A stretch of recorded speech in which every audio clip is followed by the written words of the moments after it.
기도하겠습니다. 주님, 우리 안에 참으로 가시가 많습니다. 그런데 그 가시가 주님이 붙들고 계신 나를 향하신 사랑의 손길일 수도 있음을 다시 깨닫습니다. 그리고 주님의 머리 위에 또 가시 면류관 한 그 가시를 보면서 나로 인하여 주님이 그 가시에 찔리셨음을 다시 한번 기억하며 말씀 앞에 나아가게 하옵소서. 예수님의 이름으로 기도드립니다. 아멘. 네, 지금 찬양대가 가시라는 제목의 찬양을 올려드렸는데, 가시도 우리 기독교의 일종의 상징 중에 하나죠.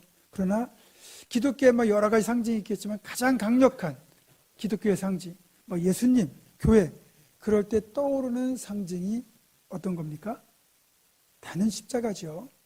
십자가는 아시는 것처럼 기독교의 가장 강력한 상징이기 때문에 예배당 꼭대기에 십자가가 달려있고, 또 예배당 건물 한쪽 벽에 반드시 십자가가 붙어 있어요. 그리고 예배당 안으로 들어오면 이렇게 강단 한가운데나 한복판에 십자가가 세워져 있거나 아니면 붙어 있습니다. 그만큼 십자가는 그 어떤 것보다 가장 확실하고도 강력한 기독교의 상징이에요. 그리고 우리 예수님을 떠올릴 때면 십자가를 함께 떠올리는 그런 정도죠. 물론 기독교에는 이런 십자가 외에도 우리를 상징할 수 있는 많은 것들이 있습니다. 그렇죠? 성령의 임재를 상징하는 비둘기, 또 구원을 상징하는 방주, 또 부활을 상징하는 빈무덤이나 계란, 또 초대교회 성도들이 핍박을 당할 때 암으로 썼던 신앙 고백을 담은 익투스라고 하는 물고기 모양 많이 있죠. 그러나 그 어떤 것보다 십자가가 기독교의 가장 강력한 상징이 된 건 주님께서 이 십자가 위에서 우리를 위하여 피 흘려 죽으시고 우리의 죄를 해결하시고 우리에게 구원을 주셨기 때문에 이 십자가가 기독교의 상징이 됩니다. 그리고 십자가는 그래서 이 안에 용서와 화해와 구원과 사랑을 담고 있어요. 지금은 그렇지만 한때는 이게 사람을 매달아 죽이는 사형틀, 처형 도구였다는 걸 우리는 평소에는 생각을 하지 못합니다. 그렇게 끔찍한 사형틀에서 이제는 가장 강력한 기독교의 상징, 그리고 죽음이 아니라, 고통이 아니라 사랑과 구원, 용서와 자비를 그렇게 떠올리게 만드는 사랑의 상징으로 어떻게 변하게 되었을까요? 그 놀라운 반전이 이루어진 속내를 보려면 예수님이 왜 십자가 위에서 죽으셔야 했는지, 그것과 함께 또 하나 주님이 십자가에서 죽을 죄를 정말 지으신 것일까 하는 질문을 먼저 던져봐야 됩니다. 일단 주님은 십자가에서 죽으실 이유가 전혀 없다는 거예요. 죽으실 죄를 짓지 않았다는 거예요. 그런데도 불구하고 십자가에서 죽으셔야만 했던 이유는 무엇일까? 기본적으로 이 십자가에서 사람을 죽이는 십자가 처형은 인류 역사 속에서 로마 제국 내에서만 존재했던 사형 제도입니다. 그런데 이 십자가 처형이 워낙 끔찍하거든요. 이렇게 큰 나무, 이렇게 다듬어졌지만 다듬지 않은 큰 나무에 십자가 처형을 당하는 죄수를 그렇게 손과 발에 못을 박아 매달아 놓고, 그리고 거기서 고통 가운데 서서히 죽어가게 만드는 처형 제도가 바로 십자가 처형이에요. 건장한 죄수의 경우에는 며칠도 그렇게 십자가에서 생존했다고 합니다. 여러분, 너무너무 고통스러우면 차라리 죽고 싶잖아요. 근데 죽지도 못하고 여기서 매달려 있어야 되니 그 얼마나 진짜 고통스럽겠습니까? 그래서 로마 제국의 경우 로마 시민권을 가진 사람에게는 그 사람이 어떤 죄를 지었다 할지라도 절대로 십자가형을 실시하지 않았어요. 오직 로마의 식민지에 있는, 식민지 정복지에 있는 그런 사람들이 로마 제국에 대하여 반역을 일으켰을 때 그 반역죄에 해당하거나 아니면 그 식민지의 사람들 중에서 사람을 많이 죽이고 끔찍한 죄를 저지른 흉악범의 경우에만 십자가 처형을 한 거죠. 너희들 로마 제국에 반역하면 또 이렇게 흉악한 죄를 저지르면 이렇게 끔찍한 처형을 당한다, 그런 본보기를 보일 목적으로 식민지의 사람에 한해서만 실시하던 처형제도가 십자가 처형이에요. 그만큼 끔찍한 처형들이었다는 거죠. 그렇다면 예수님은 십자가에 죽으실 이유가 전혀 없습니다. 예수님이 로마 제국에 대하여 반역을 일으킨 적도 없고 반역을 의도한 적도 없어요. 그리고 사람을 죽인 일도 없고 흉악한 죄를 저지른 일은 더더욱 없습니다. 오히려 예수님은 가는 곳마다 병자들을 치유하시고 가난하고 억눌린 자들을 위로하여 주시고 그들의 눈물을 닦아주셨어요. 사실 오늘날로 치자면 공로패를 받아도 부족할 판입니다. 그런 예수님이 왜 어떻게 십자가 처형을 당하게 된 걸까요? 예수님이 십자가 처형을 당하게 될 죄목을 갖지 않은, 그러니까 흉악범도 아니고 정치범도 아닌 걸 그 당시 예수님을 신문했던 로마 총독 빌라도도 인정하고 있는 사실입니다. 누가복음 23장 14절입니다. 이르되 너희가 이 사람이 백성을 미혹하는 자라 하여 내게 끌고 왔도다. 보라, 내가 너희 앞에서 신문하였을 때 너희가 고발하는 일에 대하여 이 사람에게서 죄를 찾지 못하였고. 빌라도가 예수님에게서 어떤 죄도 찾아내지 못했어요. 그런데도 불구하고 끝내 예수님이 십자가 처형을 당하게 된 건 예수님을 그렇게 죄인으로 몰아서 십자가에 못 박으라고 요구했던 대제사장들, 일당들, 그들의 요구가 있었고, 그리고 이들의 협박에 못 이겨 끝내 예수님을 십자가에 못 박도록 내어준 빌라도의 전적인 책임입니다. 그런데 한편으로 보면 예수님 자신이 십자가 죽음을 스스로 초래했다, 자초했다, 그렇게 볼 수도 있다는 거죠. 왜냐하면 그 이유가 오늘 우리가 함께 읽은 본문 요한복음에 나오는, 또 다른 복음서에 나오는 성전을 정결케 한 행위가 예수님의 십자가 죽음을 이끌어온 계기가 되었다는 거예요. 물론 이것은 표면적인 이유고 실제 신학적인 의미로 보면 예수님이 십자가 죽으셔야 될 이유가 있지만 이건 조금 뒤에 살펴보고, 그럼 어떻게 예수님이 십자가에 처형당할 뿐이 아님에도 불구하고 십자가 처형을 당하는 데까지 가게 되었는지 그 속내를 살펴보겠습니다.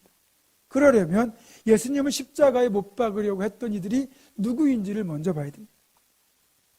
평소 예수님을 가장 못마땅하게 여기고 어떻게든 예수님을 제거하려고 했던 이들은 다름 아닌 대제사장들, 제사장들, 레위인들, 서기관들, 바리새인들, 그리고 사두개인들입니다. 이들은 그 당시 예루살렘을 중심으로 이스라엘의 정치와 종교, 경제까지 그 모든 권력을 쥐고 기득권을 누리던 계층들이에요. 그런데 예수님은 이들을 유독 싫어하셨어요. 이들이 하나님을 팔아서 자신들의 탐욕을 채우고 백성들을 억압하면서 그렇게 이율배반적으로 살았거든요. 주님은 그걸 아셨기에 이들을 그렇게 못마땅하게 생각하셨어요. 그래서 때로는 독사의 자식들아 이렇게 욕설을 퍼붓기도 하셨고 가는 곳마다 바리새인들을 비난하셨어요. 그러니 이들의 입장에서 볼 때는 이 예수라는 존재가 얼마나 껄끄러웠겠습니까? 눈의 가시처럼 못마땅한 존재였을 거예요. 그래서 속으로는 저걸 언제든 우리가 제거해야 되는데 그렇게 이제 마음을 품고 있었겠죠. 그리고 그 계기가 유월절 축제 기간이었습니다. 그런데 이들은 어떻게든 예수를 십자가에 못 박아 죽이고 싶었지만 자신들이 가지고 있는 힘으로는 이게 좀 역부족이었다는 거죠. 십자가 처형을 결정하는 최종적인 권한은 당시 로마 총독이었던 빌라도에게 있었어요. 그런데 빌라도는 예수님을 십자가에 못 박을 생각조차 없었고 이런 이들의 요구를 들어줄 마음조차가 아예 애초부터 없었어요.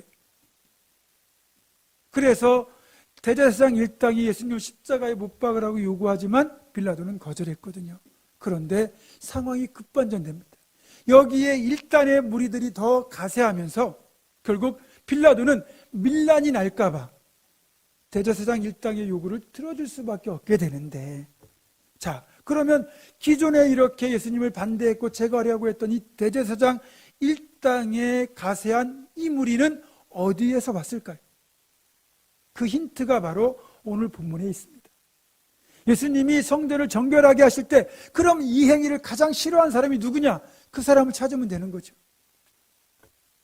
저는 이 추가로 가세한 무리들 태반이 성전에서 영업행위를 하던 장사꾼들이었을 거라고 추측합니다. 이들이 예수님이 성전을 정결하는 행위가 자기들에게 피해가 되니까 결국 대제사장 일당에 가세해가지고 예수님을 십자가에 못 박으라고 요구하게 된 거죠. 그게 예수님이 십자가에 못 박히는데 결정적인 계기가 된 겁니다. 율법에 따르면 유대인 모든 남자는 1년에 3번씩 성전에 올라와서 하나님께 제사를 드려야 됐습니다. 자, 그러면 출애굽기 34장 23절 보면 너희의 모든 남자는 매년 3번씩 주 여호와 이스라엘의 하나님 앞에 보일지라. 하나님 앞에 보인다는 이 얘기는 제사를 드려야 된다는 얘기예요. 자, 그러면 유대인 남자들이 이제 성전에 와서 제사를 드리려고 하면 반드시 속죄의 제사를 드려야 되는데, 그러려면 짐승을 잡아서 바쳐야 됩니다. 그러면 이 속죄의 제사에 쓰는 짐승은 자기가 사는 곳에서부터 끌고 와야 돼요. 거리가 가까운 사람들은 별로 어려움이 없겠지만 성전에서 거리가 먼 사람이 자기 사는 곳에서부터 짐승을 성전까지 끌고 오는 건 참 힘든 일이거든요. 예를 들면 갈릴리에서부터 예루살렘까지 거리가 173km예요. 여기에서 대전까지 가는 거리거든요. 그 거리를 내가 걸어서 예루살렘까지 가는데 나 혼자 걷는 것도 고달픈 여정일 텐데 짐승, 양이나 소를 끌고 간다. 그러면 이 끌고 가려면 이게 말을 잘 듣습니까? 그리고 중간에 풀도 뜯겨야 되고 또 도망가지 않도록 보살펴야 되고 얼마나 힘들겠어요. 그래서 하나님이 허락하신 게 뭐냐면 그럴 경우에는 돈을 가지고 예루살렘까지 가서 예루살렘에서 제사에 쓸 짐승을 구입해도 된다. 그렇게 허락하셨거든요. 자, 그러면 예루살렘에서 어떤 일이 벌어지겠습니까? 예루살렘 성전으로 제사를 지내오는 대부분의 사람들이 돈을 가지고 와서 여기 가축시장에서 짐승을 구입해서 제사를 드릴 거 아니에요? 이 예루살렘으로 오는 남자들이 해마다 엄청 많잖아요. 그러니까 이게 꽤 쏠쏠한 장사가 되는 겁니다. 그럼 그 중에는 영리한 사람들이 있을 거예요. 야, 이거 장사가 되는데 이왕이면 예루살렘 성전 마당에서 장사하면 최고가 되겠다. 여러분들도 어떤 물건을 구입할 때 미리 구입하는 분들이겠지만 그곳에 가서 가장 가까운 곳에서 물건을 사는 게 편하지 않습니까? 그러면 예루살렘 성전에 가까운 곳에 있는 그런 가축을 파는 곳이 장사가 잘 되는데 그 성전 마당에서 보통 제사를 드리거든요. 그러면 아예 여기에서 짐승을 구입하면 더 편하잖아요. 조금 더 돈을 주더라도 성전 마당에서 구입하는 게 편한 거예요. 그러니까 이걸 안 장사꾼들이 성전을 그 당시 책임지던 대제사장들에게 가가지고 시주만 일종의 뇌물을 주고 여기서 가축을 팔게 해주면 내가 서운치 않게 해드리겠다고. 그래서 이제 적당히 뇌물을 주고 그리고 성전 마당에서 장사할 권리를 얻는 거예요. 근데 이게 이제 6월절 같은 대목에는 100만 명 이상의 남자들이 방문을 하잖아요. 그러면 적어도 제사를 드리는 수가 수십만엔 될 거 아닙니까? 그러면 수십만 마리의 짐승이 여기서 이제 제사가 드려질다는 계산이 나오는데, 그러면 이런 유대인의 명절은 장사꾼들에게는 대목 중의 대목이에요. 이 장사가 잘 되니까 이제 해마다 성전 마당에서 장사할 수 있는 권리를 얻는 게 엄청난 가격이 되겠죠. 우리로 말하면 입찰을 한다고 그러면 입찰가가 해마다 올라가는 겁니다. 그래도 비싼 돈을 주고 비싼 돈을 대제사장들에게 뇌물로 주더라도 이 대목의 장사만 잘하면 얼마든지 그 준 뇌물을 본전을 뽑고 그리고 집도 넓히고 차도 바꾸고 갈 수 있는 엄청난 돈을 벌 수 있는 거예요. 이렇게 성전을 이용해서 제사장들과 이런 장사꾼들의 탐욕이 결탁되어 가지고 이제 6월절 같은 절기가 되면 성전 앞마당은 말 그대로 난리판이었습니다. 아마 이번에도 이 장사꾼들은 6월절 대목을 맞이해 가지고 이제 자기들이 그 상납금으로 바친 돈을 다 뽑고 이제는 이걸 좀 돈 좀 벌어 가지고 좀 자기도 좀 넉넉하게 좀 누려보자, 이런 계산이 있었을 거예요. 그런데 갑자기 상황에 변화가 초래됩니다. 이제 이들의 입장에서 보는 거예요. 갑자기 예수라는 작자가 나타나가지고 노고들 채찍을 만들더니 이 성전 마당에 있는 모든 소와 양과 짐승들을 다 내쫓는 겁니다. 밖으로 내쫓고 돈 바꾸는 자들의 상을 엎으시고 비둘기 파는 자들에게 빨리 비둘기 가지고 나가라 그러고, 그렇게 완전히 이곳을 뒤집어 놓는 거죠. 그러니까 장사꾼들 입장에서 보면 지금 한참 장사가 되는 최고의 대목인데, 그 대목을 예수가 나타나서 완전히 망쳐놓은 겁니다. 여러분, 돈벌이가 한창인 상황에서 그 예수라는 사람 때문에 그 일이 망쳐졌으면 장사꾼들 입장에서 예수라는 존재가 달갑겠습니까? 밉죠. 그런데 문제는 지금 이 예수라는 분이 하는 행위가 잘못된 게 아니잖아요. 성전 마당은 장사하는 곳이 아니에요. 그리고 이분이 하시는 말씀이 조목조목 옳았다는 거죠. 내 집은 만민이 기도하는 집이라 일컬음을 받으리라 하였거늘 너희가 강도의 소굴을 만들어 놓다, 그렇게 말씀하시는데 틀린 말이 아니고 맞는 말이잖아요. 그러니까 반박할 수도 없고 끙끙 소가리만 하면서 지켜볼 수밖에 없는 거예요. 결국 이들은 뿔이 나서 예수를 십자가에 못 박으려고 하는 대제사장 일당에 가세해가지고 예수를 십자가에 못 박으라고 요구하게 된 거죠. 여러분, 그 예수님께서 성전을 정결하게 하실 때 내가 돈에 눈이 멀어가지고 이렇게 성전을 내가 더럽혔구나 라고 생각하며 회개한 장사꾼은 하나도 없어 보입니다. 그 모습을 보면서 대제사장들과 성전을 관리하는 사람들, 장사꾼들 모두 일을 가는 거죠. 물질 때문에 회개할 기회를 오히려 날려버리고 예수를 죽이려고 한 겁니다. 그만큼 돈과 물질 앞에서 사람은 돌변합니다. 군주론의 저자인 이탈리아의 정치사상가인 마키아벨리가 이런 말을 했어요. 아버지를 죽인 원수는 시간이 가면 용서할 수 있어도 내 재산을 빼앗아간 사람은 절대로 용서할 수 없다. 그게 사람의 본성이다. 그렇게 말을 했어요. 여러분, 일리가 있는 말 같아요. 사람이 가장 분노할 때가 언제인지 아십니까? 여러 가지 분노할 경우가 있겠지만 자기의 이익을 침해당할 때입니다. 대부분의 사람들이요, 평소에는 어떤 사안에 대해서 나름대로 객관적인 태도를 유지합니다. 그런데 그게 정작 자신의 이익과 손해와 직결이 되면 사람이 달라져요. 이것이 옳고 그르냐는 문제가 되지 않아요? 합법이냐 불법이냐는 따지지 않아요. 내게 이익이 되면 그게 좋은 거고 내게 손해가 되면 그게 옳은 일이라 할지라도 나는 못마땅한 거죠. 어떤 경우라도 내게 이익이 되면 그걸 환영하지만 내게 손해가 된다면 우리는 그걸 용납하지 않습니다. 최근에 부동산 폭등 때문에 많이 사람들의 마음이 지금 상해 있고, 또 그 LH 그 사건 때문에 정말 민심이 분노하고 있어요. 그걸 이제 우리가 보면서 정의와 공평이 무너졌다고 그렇게 말하지만 그건 표면적인 이유일 뿐, 솔직히 그 밑바탕에는 누군가 내 이익의 기회를 가로채고 그것 때문에 내가 상대적으로 그 이익의 기회를 상실했다는 그 상실감이 분노의 이면에 자리하고 있는 거예요. 그만큼 사람들은 돈과 물질 앞에서는 무섭게 돌변합니다. 이건 성전의 장사꾼들도 똑같았어요. 이들에게 있어서 예수님이 지금 성전을 정결케 하시는 이 행위는 옳은지 그른지에 관심이 없어요. 이 예수라는 존재가 선지자인지 메시아인지 관심이 없어요. 그죠? 이 예수라는 작자가 자신들의 돈벌이를 망쳤다고 하는 그 사실에 괘씸할 뿐 진리에는 관심이 없는 겁니다. 그냥 예수라는 존재가 괘씸하고 불편한 거예요. 그냥 두어서는 앞으로도 장사를 망칠 것이라는 그 생각에 대제사장 일당의 가세에서 예수를 십자가에 못 박으라고 요구하게 된 거죠.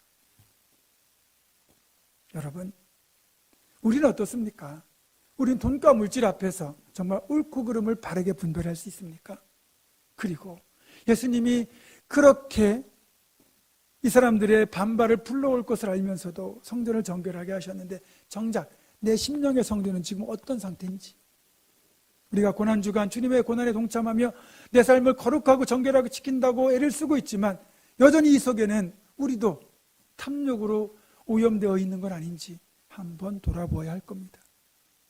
예수님이 그렇게 성전을 정결하게 하는 행위가 자신의 죽음을 초래할 것을 모르셨을까요? 아셨습니다. 주의 전을 사모하는 열심히 나를 삼키리라, 이 말처럼 주님은 이것이 자신에게 치명타가 될 것을 아셨습니다. 그럼에도 불구하고 하나님은 온전히 예배하고 기도가 드려지고 정말 거룩하게 지켜야 될 이 성전이 사람들의 탐욕으로 더럽혀지고 이렇게 잘못되어가는 모습을 주님은 보실 수가 없었던 거예요. 그래서 십자가에 못 박히게 될 것을 알면서도 성전을 정결하게 하는 행위를 행하셨던 거죠. 여러분, 예수님만 이렇게 성전이 오염된 것, 장사꾼의 소굴이 된 것을 보고 안타까워하셨을까요? 아마도 그래도 믿음이 있고 나름대로 신앙을 지키려고 애쓰던 사람들 중에 성전의 이런 모습을 보면서 이게 잘못된 것을 안타까워하고 분노한 이들이 분명히 있을 겁니다. 적지 않게 있었을 겁니다.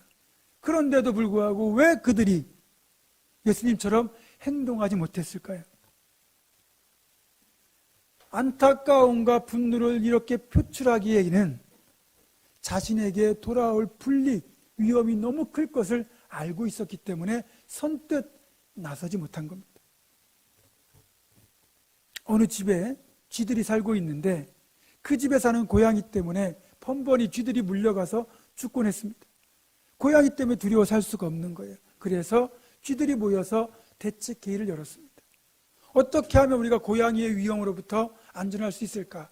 이런저런 대책이 나왔지만 모든 쥐들이 그렇게 만장일치로 찬성한 대책은 고양이 목에 방울을 달자는 거였습니다. 고양이 목에 방울만 달아놓으면 고양이가 다가올 때 방울 소리가 나니까 미리 피할 수 있다는 것. 정말 좋은 생각이죠. 문제는 그럼 고양이 목에 누가 방울을 달 것인가 하는 거였습니다. 고양이 목에 방울 달려면 내가 죽을 수 있잖아요. 그러니까 어느 쥐도 고양이 목에 방울을 달겠다고 나서지 않았습니다. 우리 예수님이 어떻게 보면 대제사장 일당과 장사꾼들이라는 그 고양이 목에 죽음을 각오하고 방울을 다신 거예요. 그리고 결과적으로는 그것이 최종적으로 예수님을 십자가에 못 박게 만드는 결정적인 계기가 된 거죠. 앞에서도 말씀드렸지만 분명한 사실은 예수님은 십자가에 못 박힐 이유가 전혀 없습니다. 빌라도가 예수님을 신문하고 난 뒤에 심지어는 헤롯 왕조차도 예수님에게 죄가 없다고 분명히 인정했어요. 더더욱 십자가에 못 박힐 이유는 없겠죠. 그래서 빌라도는 예수님을 무죄 석방하려고 무지내를 썼습니다. 심지어는 그 당시 기득권층인 대제사장 일당들, 그들이 예수를 십자가에 못 박으라고 요구하지만 빌라도는 거부했어요. 그런데 결국 빌라도가 예수를 십자가에 못 박도록 내어주게 된 계기는 앞에서 말씀드린 이 성전의 장사꾼들, 이 무리들이 대제사장 일당에 가세하면서 이 협박의 규모가 커진 거죠. 그러면서 자칫 폭동이 나고 밀란이 날 것을 두려워한 빌라도가 그만 자신의 안위를 위해서 예수님을 십자가에 결국 내주고 만 거죠. 그래서 예수님은 죄가 없음에도 십자가에 못 박히시게 된 겁니다. 다음으로 예수님이 죽더라도 십자가에 죽을 이유가 없어요. 왜냐하면 이 대제사장 일당이 지금 예수님을 죽이려고 했던 표면적인 이유는 뭐냐면 신성모독이에요. 자신이 하나님의 아들이라고 그러고 자신에게 죄를 사하는 권세가 있다고 말하는 것. 이게 이제 율법의 기준으로 보면 하나님을 모독하는 신성모독행위거든요. 신성모독행위는 돌로 쳐서 죽이게 돼 있습니다. 그러니까 투석형, 돌을 던지는 행위로 죽여야 되거든요. 그런데 신성모독의 죄를 범했다고 주장하면서도 왜 예수님을 투석형이 아니라 십자가에 처형하려고 했을까요? 자, 이 대제사장 일당의 입장에서 보게 되면 예수님이 종교적 신념을 지키다가 순교한 순교자를 만들고 싶지 않은 거예요. 투석형을 하게 되면 그렇게 되는 거예요. 그러니까 아예 로마 제국에 반역한 정치범으로 몰아서 십자가에 처형당하게 만들겠다는 심산이었죠. 그래서 정치범으로 몰아서 십자가에 못 박으라고 요구한 겁니다. 어쨌든 이들의 협박에 굴복해서 빌라도가 이제 예수님을 십자가에 못 박도록 내주잖아요. 이건 이제 우리가 드러난 그 속내와 그리고 표면적인 어떤 상황들이에요. 그런데 이런 걸 뛰어넘는 신학적인 이유, 십자가에 죽으셔야 되는 진짜 깊은 신학적 의미가 따로 있다는 겁니다. 왜 주님이 십자가에 달리게 되었느냐? 첫 번째는 우리에게 임했던, 우리에게 지금 씌워져 있던 그 저주를 담기 위함이라는 거예요. 신명기 21장 22절입니다. 사람이 만일 죽을 죄를 범함으로 네가 그를 죽여 나무 위에 달거든 그 시체를 나무 위에 밤새도록 두지 말고 그날에 장사하여 내 하나님 여호와께서 내게 기업으로 주시는 땅을 더럽히지 말라. 나무 위에 달린 자는 하나님께 저주를 받았음이니라. 자, 우리의 대속을 이루려면 먼저 우리에게 있는 이 죽음의 저주를 가져가셔야 되는데 그 저주를 담는 방법이 나무에 달려야 되는 거예요. 나무에 달린 자마다 저주를 받았다. 그렇게 율법에서 말씀하고 있거든요. 다른 사용도구, 다른 처용도구가 아니라 나무로 된 십자가에 달려야만 되는 거예요. 그 사실을 갈라디아 3장 13절도 확인해 주고 있습니다. 그리스도께서 우리를 위하여 저주를 받은 바 되사 율법의 저주에서 우리를 속량하셨으니 기록된 바 나무에 달린 자마다 저주 아래에 있는 자라 하였습니다. 그러니까 나무에 달리면서 나무로 된 십자가에 달리면서 예수님이 그렇게 우리의 저주를 가져가신 거죠. 두 번째로는 십자가에 죽으신 이유가 거기에 피 흘림이 있기 때문이에요. 성경에서 말하는 속죄를 온전히 이루기 위해서는 반드시 피 흘리는 제사가 필요합니다. 히브리서 9장 22절입니다. 율법을 따라 거의 모든 물건이 피로써 정결하게 되느니 피 흘림이 없은즉 사함이 없느니라. 자, 그래서 구약에서 드리는 속죄의 제사는 반드시 양이 나서 아니면 비둘기라도 잡아서 그 피를 대신 흘려야만 우리의 죄가 해결되었거든요. 자, 예수님이 우리를 위한 완전한 속죄의 제물이 되시려면 그분도 피 흘리는 제물이 되어야 돼요. 그러면 십자가는 저주도 담지만 피 흘림도 있잖아요. 예수님이 십자가에 못 박히실 때 손과 발에 대못이 박혀서 거기에서 피가 흘러나왔고 이마에 쓰여진 그 가시면류관 그 이마에서 또 주님의 피가 흘러나왔고 그리고 옆구리에 찔린 창으로부터 주님의 피가 다 쏟아졌습니다. 그래서 그 피 흘림을 통하여 우리의 죄가 씻음받고 우리가 정결하게 된 거죠. 그리고 마지막으로는 죽음을 담기 위함이에요. 자, 우리는 아까 말한 그 저주가 뭐냐면 다름 아닌 원죄의 저주예요. 아담의 후손으로 태어났기 때문에 아담이 가지고 있는 그 모든 원죄가 우리에게 그대로 유전이 되거든요. 그 원죄는 바로 죽을 죄입니다. 근데 그 죽음을, 그러니까 누군가 죽을 죄를 지었어요? 그러면 이 사람이 살기 위해서는 누군가 이 사람 대신 죽어주는 거예요. 그런데 제가 늘 말씀드리는 것처럼 우리 모두는 누군가를 위해 죽어주고 싶어도 우리도 죽을 죄를 갖고 있기 때문에 죽어줄 수가 없어요. 그러면 죄가 없는 유일한 존재가 누구냐? 사람 대신 예수님이에요. 하나님 사람이 되신 분이 예수님이잖아요. 그 예수님이 우리의 죽음을 자신의 죽음으로 바꾸시는 거예요. 그러니까 우리를 위하여 죽으셔야만 이 구원이 완성이 되거든요. 그러면 말씀드린 저주와 피 흘림 대신 죽는 것까지 동시에 이 세 가지를 완전하게 이룰 수 있는 죽음이 뭡니까? 십자가 처형밖에 없는 거예요. 여러분, 처형하는 방법은 여러 가지가 있어요. 옛날에는 가장 흔한 게 뭐냐면 참수형이에요. 칼로 목을 베는 참수형. 아니면 우리식 같으면 사약을 먹여가지고 그렇게 온몸에 독이 퍼져 죽게 만드는 처형도 있고, 그리고 피 흘리지 않고 죽는 교수형도 있어요. 뭐 여러 가지 처형이 있지요. 그러나 나무로 된 나무에 달리고 그리고 피를 흘리고 죽어야 되는 처형 방법은 십자가밖에 없는 거죠. 다른 방법은 피 흘림이 있을 수는 있지만 나무에 달리지도 않고, 또 나무에 달린다 하더라도 만약에 피 흘림이 없으면 그건 완성이 될 수 없는데 오직 십자가만이 이 세 가지 조건을 완벽하게 충족하는 죽음이었다는 거예요. 그래서 이 저주와 피 흘림, 죽음까지 세 가지 구원의 완전한 전제 조건을 주님이 이루시기 위하여, 우리를 살리기 위하여 십자가에 오르신 겁니다. 그리고 끝까지 그 십자가를 견뎌내신 겁니다. 아무리 주님이 십자가에 달리고 싶다 하더라도 주님이 십자가에 못 박힐 방법이 없어요.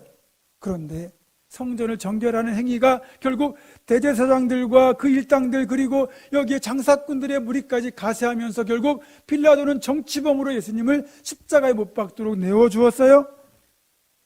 그래서 정치범도 아니고 흉악범도 아닌데 주님은 십자가에 못 박혀 죽으시면서 그 십자가 가지고 있는 의미대로 저주와 피 흘림, 죽음까지 온전히 해결하신 겁니다. 그리고 이 십자가를 위해서 주님은 죽음을 무릅쓰고 성전을 정결하게 하셨고, 이 모든 일의 배후에 하나님의 섭리가 역사하고 있는 겁니다. 사랑하는 성도 여러분, 이번 주간은 십자가에 담긴 이 놀라운 구원의 신비를, 또 하나님의 섭리를 깊이 묵상하며 살아가는 고난주간입니다. 어느 때보다 거룩하고 정결한 마음과 삶으로 주님의 고난에 동참하셨으면 좋겠습니다. 십자가에 달린 주님에게 나의 시선을 고정하고 부활의 아침을 맞이하기까지 주님과 함께 십자가에 머무르는 우리 모두가 되기를 주님의 이름으로 축원합니다. 기도하겠습니다. 하나님, 십자가에서 이 놀라운 구원이 이루어지기까지 우리 주님이 행하시고 하나님이 이루신 희생과 섭리를 가슴 깊이 새기며 한 주간 주님의 고난의 진정으로 동참하는 우리가 되게 하여 주시옵소서. 예수님의 이름으로 기도드립니다. 아멘.